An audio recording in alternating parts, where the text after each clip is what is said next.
So I think it's really important that the students of today be bold, fearless, and confident and really ask for support. I think that people are really willing to help a young person and not to be scared to actually email things directly, ask for introductions to who they're connected to if that benefits you in your future career, and really to be fearless and allow that young fearlessness to set you apart.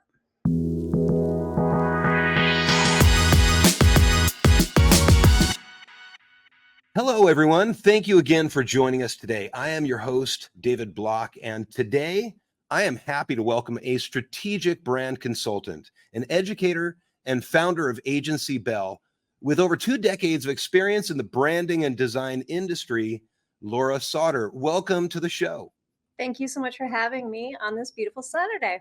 Yeah, thank you. I appreciate your being here. And so this show is essentially a behind the scenes tour of your career. I like to take a trip as far as I can back to learn about where you got your influence and where you started the your trip into the world of design.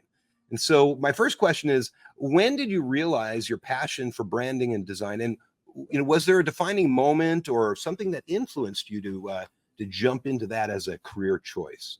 Well, David, you said way back. So I'm going to go to sixth grade in my Awesome. English teacher, Mrs. Morris's class. So I went to a very kind of heady private school. My mom was a professor of the foreign languages at the University of Chicago, and I went to the University of Chicago lab schools, which is, a very academically focused place. But I was very artsy, and my English teacher really helped me figure out that there was a place for me in not just the woo woo land of painting, although I love it and I went to art school, but in this kind of in between place, which is called advertising. She said, "You're really great at words, but you're also great at words and pictures." Mm. So in sixth grade, I went on this journey and I became a contributor to our arts and literary magazine. We had one in the middle school, and it Oh, just continued from there. I was, involved in the yearbook. And then 12th grade, we had this cool thing called the May Project, which is where we could spend all of our final month of high school investing in a particular area that we thought would be our future career. So in those days, we had the phone book, uh-huh. and I opened it up to this thing called advertising.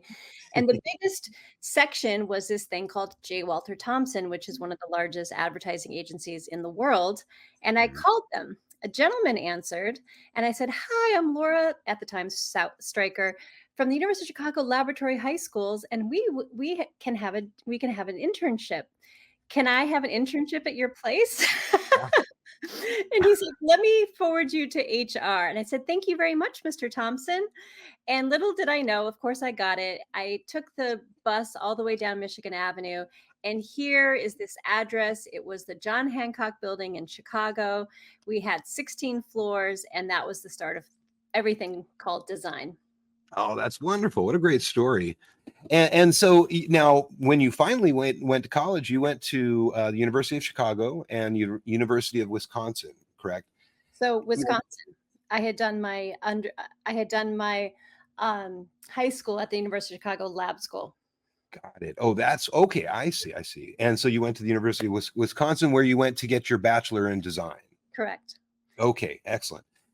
So I understand you were so you said you were the art director for the yearbook, right? Correct. At in Chicago. Okay. And then you were the art director for the newspaper in Wisconsin. I would like to know what were some of the challenges that you faced in those roles, and how did they prepare you for your future? When I went to college, this was really in between the press beds and set type and the computers. And Uh, so my professors didn't know how to use the computers really at all, much less applying them to set type for publication. So I was finding myself really in limbo in terms of I had to self teach myself in terms of how to actually do the production of all of these aspects. And so, as I did my internships, as I was working at the newspaper, I was really learning on the job and training my higher ups and even doing lunch and learns for my professors on how to use the technology. So, I think that's the biggest hurdle, if you will, but it became really my differentiator as I stepped out of college into what became my career in magazines. And I jumped levels because I knew the technology, even though I was a level entry, I actually had much more experience than many of my higher ups. Right. Oh, that's great. That's great. Yeah, coming in with that, with all that experience and hitting the ground running, that's fantastic. And so, looking back on your education, I'd like to know what were some of the most impactful lessons that you learned that you still use today in your career? Oh gosh. Well, you heard I went into magazine design. And so that is obviously very grid focused. And I consider myself an expert at the grid, but I also know when to break the grid. And I think that that is a very important part of a designer's creativity and in terms of how to understand the rules but break the rules at the same time. So I think that's a general lesson that I still use today. And as a professor, I would really, really, really start with the foundations of strong grid and typography, and obviously the basics and the fundamentals of design, but also how to break those rules at times. Most of my career in teaching was to folks building their portfolios. And like you, I would bring in real world clients who had real world challenges. And, there's nothing like learning on the job, as I described. I mean, you really can teach, the basics in a book or the basics in a lesson plan. But once you are actually facing someone whose job and, their bottom line is on the line, you really start to understand why what we do matters. We are visual communicators. We aren't just artists, which is not a bad thing. Again, I love painting and drawing and glass blowing, but we are visual communicators. And if we don't understand what we're communicating and what those challenges are, we won't really understand how to solve those problems. Absolutely. I agree. And so now my next question is let me preface this by saying that I've looked through your resume and I noticed that in your career, you've moved from production associate to editorial designer to graphic designer and then to design manager. And I'd like to know, and then you made the change to become an educator. Yep. And all along, you've maintained your boutique design firm, Agency Bell. Correct. And so I'd like to know what motivated you to transition from a full-time in-house designer to an educator, and how do you balance the demands of teaching and then running your agency? So I was very grateful that the school I taught at, which is in Boston, Mhm. um, really helped me put both of my classes into one day. So I had one day a week where I was a professor, and then Yeah. 4 days a week where I was in house in my studio. And that flow worked really well. The only thing that didn't work were vacations because the university's vacations never coincided with my children's vacations. And so after 11 years, I'm actually really happy to have my one day back. But of course, I've reassigned that to volunteering on boards. So I still am active elsewhere outside of my studio. And I Mhm. encourage everyone to be involved in terms of volunteerism or if they can, teaching. I think teaching keeps you young and fresh. And, I have been doing this for quite some time now. And the students always asked me things I didn't know the answers to, and that really helped me always stay on top of the learning curve, if you will. Right, right, absolutely. And so I'm curious how your experience as an educator influenced your the way that you run your business and your creative process. Actually, I think that teaching helped me really simplify communications, and that has really helped me be a better service provider to my clients. Right. And I think that I sometimes skipped steps or assumed certain things before I became a professor. But once I was really at the head of the classroom and I'm giving directions that are very clearly unclear, I learned how to simplify and define and set expectations up front way more clearly. And I feel way more confident in my communication skills since I've been a professor. That's outstanding. I can absolutely relate to that. That's interesting you bring that up. 'Cause I never thought about it that way. Yeah. Yeah. So now I'd like to know if you could share a project from the early stages of your career that significantly, impacted your approach to branding and design. I have a story which really helped me do things differently. It was earlier in my career. This was when I was with a large New York City global brand consultancy, and we had a large 100-year-old bank based in Delaware. The bank was very well known and in the industry, and the president had tasked his marketing director to hire a fancy design firm to redo their logo. Long story short, it was a very inclusive collaborative process, company wide, and very unlike any of the others that we had done. And Mhm. when I say this, we did our pitch to an auditorium full of employees. We did design presentations in a large boardroom. We showed way more concepts than is typical. It was extremely inclusive. The only person who wasn't involved was the president. And so, fast forward to we had the final five. We were very confident in our solution, and basically it was quote unquote in the bag. Everyone had agreed which design direction was going to go forward, but this was just the final blessing of the president. Well, the president had actually grown up in this firm and started in the mailroom, very classic story, and was so emotionally connected to this company that when he saw those suggestions, those proposed design solutions, the man literally started to cry. And I can pretty much guarantee you that marketing director did not did not stay around in the company because we really, really, really did not include the president. And again, it wasn't our fault, but it was so inclusive and so company wide. We had we had confidence that the marketing director really knew what she was doing in this case to bring us really at the final mile. And Mhm. that was not the successful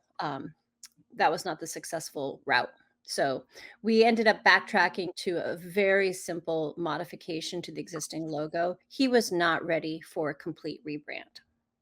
I see. I see. It's really important to have the final decision maker a part of the whole process. Yes. I go over that all the time with my students. I've had a similar experience. Yes, that's a really really good lesson to Yeah, learn. that is not how I run my agency at all. Right. So, they don't have to be in it all the time, but they Yeah. have to be there at key points, and I do insist that memos and briefs be sent along the way so that they're not surprised. If you're enjoying this video, please take a moment to hit that like button, leave a comment below, and subscribe to the channel so you won't miss our future videos. Thank you. Right. Absolutely. Absolutely. Good. That's a really good point. And I'd like to talk a little bit more about Agency Bell. You offer a range of services, and could you talk about your unique approach to delivering the services, and what sets your agency apart from others in the industry? Sure. So I basically say that the logo is just the tip of the iceberg. Branding is the full package. It's your strategic positioning, naming, tone, personality, and voice, and of course the design. And I do work with companies typically 10 to 50 million who are navigating pivotal transitions in their own business. So one of the differentiators I think really is that focus on strategy. I have really hung my hat on that in my 23 years now of running my business. Mhm. And that is definitely a differentiator from another design firm, let's say, because again, we are solving problems. It is not just a pretty picture that we're glossing over something. It is a strategic solution to a business problem. And another differentiator I feel is that I do the naming piece as well, which is not typical in many branding agencies. Interesting. Okay. All right. Now, my next question is about rebranding, a rebranding project. Could you discuss a rebranding project that you've worked on that's particularly challenging, and how did you guide the client through that transformation? What was the outcome? So earlier I spoke about the emotion of the business owner, and in Mhm. that case, it was a very large bank, which was a little bit surprising to see how much emotion he particularly had. But I'm going to talk now about a family-owned business. It was I'm going to say about a 50-year-old financial services company, and it was transitioning ownership from father to son, and it was about 3 different locations in New Hampshire. So not, not the most challenging in the world, but still a lot of emotional legacy connection to what was. And the father figure was still kind of in the mix. It wasn't a full retirement as these things go. So the son was a little tenuous in terms of his approach. He knew he wanted something new and fresher, something that would really speak to him and his vision. But we had to be a little tender about how we approached it so it wasn't a force in the marketplace. And the solution ended up becoming a very, very, very modern take on the old logo, a fine line on a dark, simple background with a lot of other bolder uh, visuals that were, updated imagery, bolder color fields, and that kind of thing. So the logo itself wasn't a revolutionized change, but the visual approach in terms of the collateral design and the website were updated. I see. Outstanding. Okay. And so I'm curious, when you're meeting with your clients, how do they know right away that they need a rebrand, or they just feel that something is needed? They just need to maybe come up with a logo, and that's what they come to you for, or a part of it, and then you realize that it's more than that. How do you know that it's time for a change? I would say that my clients, I've seen it all actually. Sometimes it really is, I just need a logo, I just need a website, something very distinct. Sometimes I will guide them to a communications audit or a website audit of something that's existing. Obviously, if it's a new company, that's pretty clear in terms of what they need. But as I mentioned earlier, I really am strong about my messaging in my marketing, that it isn't just the logo, and that companies typically that do approach me are pretty clear that I offer more than just logo design, and that I do have a pretty comprehensive process in terms of the strategy piece rolling into messaging and tone, rolling into the visual identity and the collateral or digital pieces. And then I also have a 6-month program where I will stay on retainer and actually do the implementation of the things that come up, like trade show graphics or fleet graphics or something that isn't necessarily in the scope of work in the beginning, but is going to obviously be needed in the future. Right. I see. Absolutely. So, and now how would you describe your creative process and when you're developing a brand identities? So start with homework. The client has an oar in the water, and I do make that pretty clear up front as well, that I'm not just off, quote unquote, creating a brand for you. This is very much a collaborative process, and a business owner really needs to be able to take some time out of their workflow to support this development. So I do give them some very, I would say, extensive homework in the beginning. I crunch those numbers, and and I say numbers, but I crunch the data in terms of the strategy components, the visual components that they like or don't like, and I actually make this available up to 5 stakeholders in their company. So if it's a very small company, they don't have leadership or marketing director or so forth, then they are allowed to invite a mentor to weigh in, or some business advisor or someone that would know their company and what they're up to as well. So I take the data from 5 stakeholders, And then we come back in a workshop environment. This could be on Zoom, this could be in person. And we really start to co-create the strategy together.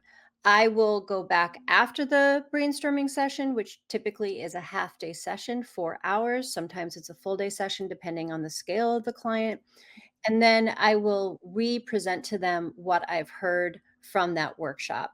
And then we noodle it out if we need to. And then again, once that's kind of signed off on, the other creative components can fall in place. The naming, the messaging, the visual for the identity, and of course, any of the design components that need to get rolled out to print and digital. I see. Excellent. Okay. Thank you. And so could you share a specific project where, okay, so this is kind of an interesting question. When I was thinking about a question for this, I really would like to know, not specifically about the client, or, I'd like to know where, if you had an instance where you had to really get creative to where it played a critical role in solving a unique problem that you had not experienced before. So I mean, I feel like I'm creative in all of my assignments, and even though I'm pretty much born and raised on the computer, I still am old school in terms of sketching, and I'll create patterns. I'll create, I'll even take chalk and rub it on the pavement if I need something gritty. And yes, those vector files are can be found, but I really like to still get my hands dirty sometimes. And even if it ends up being something that I do find that is vector based, I might convert what I've made into a vector. AI, of course, is now coming up. I did my first AI illustration. So AI doesn't produce print ready files, but I took an idea from AI, gave it to a digital illustrator, and went to town with what AI had actually generated to begin with. So that was my first time really trusting that as part of my creative process. I had been very proud that everything had been created by me or by someone I had hired, and this was my first time. But the client loved the illustration. I had used it initially as a front page component to a presentation. And once we got to actually creating the print piece that we needed down the road, he said, well, we're of course going to use that beautiful illustration that you did on the cover. And I thought, what do I do now? But I think that creativity can obviously be the visuals, but also how we create the solution. And some of these pivot moments that I've mentioned that my clients are going through are pretty tricky, and it takes a lot of creative mojo to unparse some of these challenges. One of the challenges that one of my clients had was succession planning. He had invested his whole career as an interior designer and wanted to sell his business. So I end up becoming a little bit of a business advisor as well as a brand strategist in these moments where I am helping to solve these really complex, life altering problems that my clients have. And at the end of the day, they're in this case, their retirement is on the line. So now 4 years later, this particular design firm, it's an interior design firm, is in the process of merging with a larger design firm, interior design firm, and architecture firm. And this man now has an exit plan and a retirement plan. And I feel so proud of what we created together. Excellent. All right. Thank you for sharing that. So, and my next question actually has to do with, I'm curious if you could, if you had high school students that are watching this that are curious, how do they become a brand expert? What path would you suggest that they follow? So, curriculums are changing every year, and I'm really happy about that. I mean, when I was going to school, you either went to art school, you went to business school, you went to journalism school. And so in my day, how I became a magazine designer was I know we're talking about branding, but I really wanted to be a magazine designer. So I did a dual degree between journalism and design, and I became a graphic design major as applied to journalism. And that's how I crafted my future role. So I think that it's really important to do internships no matter what your school setting is and what the degree program looks like. My success really is owed to the work I did on the summers. My first summer, I worked in New York City as a designer, support intern for Paper Magazine. My second year, I was at a sports magazine in Seattle. And my third year, I was in Paris at a design firm. And this was really, kind of unusual in my day. And we didn't have career centers in school that were giving us these internships. This was something I made myself. I mentioned that May project where I spent a month at an advertising firm. And in my college days, I did this specialized class where, again, it was magazine derived. It was magazine focused, but the class was creating our own magazine. We had a semester to create our own magazine, and we had to write some of our articles. And I wrote my article on the redesign of 3 different magazines. So long story short, I was calling these magazine editors to solicit quotations for my article. And then I ended up going to New York and actually meeting these people and asking for introductions elsewhere.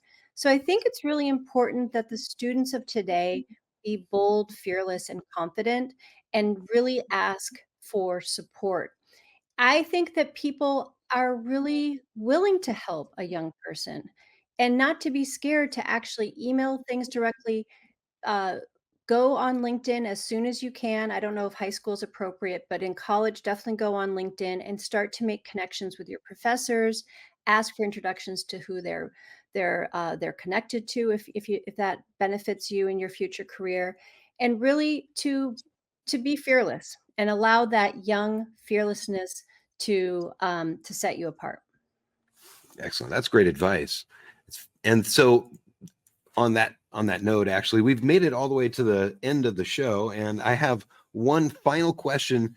And you just gave some advice, but this actually, again, another piece of advice, if you could. But this, I'd like you to come from this point of view. If you could talk to yourself, to your younger self, and give yourself some advice at the beginning of your career, what would that be? Well, truthfully, I think I was very fortunate. Um, and I mentioned that fearlessness piece. That is something I still have to tap into now. I think as I've gotten older, I've gotten more scared because I know more and I know how hard things are and I know how busy professionals are. When I was young and I called Walter Thompson, I wouldn't probably do that now. I mean, that was really something that I think a young person can get away with that a 50-year-old can't. I mean, I sometimes have to tap into that younger side of me. So I would still offer to the young people listening to to really allow that naivete to propel you forward. Be naive, make those scary calls, do those fearless things, and be awesome. That's awesome. Fantastic advice. Yeah. Thank you so much for being here today and being a part of my show. I appreciate your time. I appreciate you. Thanks for what you're doing, and you're doing such a great job with these young minds.